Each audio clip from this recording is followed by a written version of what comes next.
Selamat pagi sahabat Alkitab yang terkasih. Marilah kita mengawali hari ini dengan melakukan perenungan akan firman Tuhan. Bacaan Alkitab kita pada hari ini berasal dari kitab 2 Korintus pasal 3 ayat 12 sampai 18. Karena kami mempunyai pengharapan yang demikian, maka kami bertindak dengan penuh keberanian. Tidak seperti Musa yang menyelubungi mukanya, supaya mata orang-orang Israel jangan melihat hilangnya cahaya yang sementara itu. Tetapi pikiran mereka telah menjadi tumpul, sebab sampai pada hari ini selubung itu masih tetap menyelubungi mereka. Jika mereka membaca perjanjian lama itu tanpa disingkapkan, karena hanya Kristus saja yang dapat menyingkapkannya. Bahkan sampai pada hari ini, setiap kali mereka membaca kitab Musa, ada selubung yang menutupi hati mereka. Tetapi apabila hati seorang berbalik kepada Tuhan, maka selubung itu diambil daripadanya. Sebab Tuhan adalah roh, dan di mana ada roh Allah, di situ ada kemerdekaan. Dan kita semua mencerminkan kemuliaan Tuhan dengan muka yang tidak berselubung. Dan karena kemuliaan itu datangnya dari Tuhan yang adalah roh, maka kita diubah menjadi serupa dengan gambarnya dalam kemuliaan yang semakin besar. Kondisi lalu lintas di jalan raya kini sudah semakin carut-marut, khususnya di kota-kota besar dengan tingkat mobilitas yang tinggi.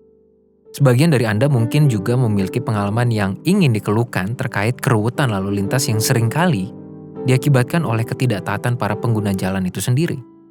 Setiap orang merasa memiliki kepentingan yang begitu mendesak hingga menganggap wajar untuk melanggar berbagai peraturan lalu lintas yang sebenarnya ditujukan untuk menghasilkan kondisi jalan yang nyaman bagi setiap pengguna. Tidak sedikit pengguna jalan yang melanggar peraturan meski mengetahui dengan baik tentang peraturan tersebut. Alhasil, aturan hanyalah rangkaian informasi tanpa ada dampak yang berarti. Kondisi serupa juga muncul dalam kehidupan beriman. Entah sadar maupun tidak, umat Tuhan dapat memperlakukan segala nilai firman Tuhan sekedar rangkaian informasi tanpa dampak. Padahal, sejatinya setiap nilai yang umat dapatkan dari pembelajaran maupun pengajaran atas firman Tuhan selalu menghadirkan dampak yang mentransformasi hidupnya secara personal maupun lingkungan di mana ia hadir. Hal ini pun terjadi karena keengganan untuk membuka hati dan pikiran dalam menerima firman Tuhan itu sendiri. Paulus melalui tulisannya ini kembali menekankan tentang nilai kuasa pelayanan roh yang ia kerjakan kepada jemaat di Korintus. Pasalnya, sejumlah pihak yang menyerang pengajarannya sedang berupaya untuk memaksakan tradisi keyahudian kepada seluruh jemaat hingga menimbulkan kebingungan iman dalam tubuh jemaat di Korintus itu sendiri. Itulah mengapa kita dapat melihat sejumlah bentuk pemahaman sekaligus interpretasi dari Paulus atas peristiwa yang dialami oleh Musa pada saat menerima perintah dari Tuhan. Pada satu sisi, tulisan Paulus pada ayat 12-14 terkesan merendahkan peranan Musa.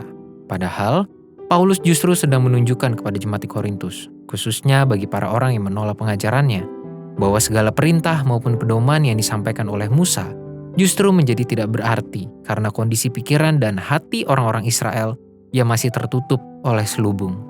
Alhasil, segala nilai yang terkandung di dalam firman Tuhan pun tidak menghasilkan dampak, bukan karena firman itu tidak memiliki kuasa, melainkan karena penolakan terhadap kuasa tersebut. Sahabat Alkitab, renungan firman Tuhan pada hari ini telah mengajak kita untuk mengevaluasi dan merefleksikan kondisi pikiran serta hati dalam respons firman Tuhan. Apakah pikiran kita masih tertutup oleh banyaknya pergumulan maupun situasi hidup yang tidak sesuai dengan keinginan kita? Apakah hati kita masih terselubung oleh beragam amarah, kecewa, maupun kepahitan dalam menghadapi kenyataan yang ada?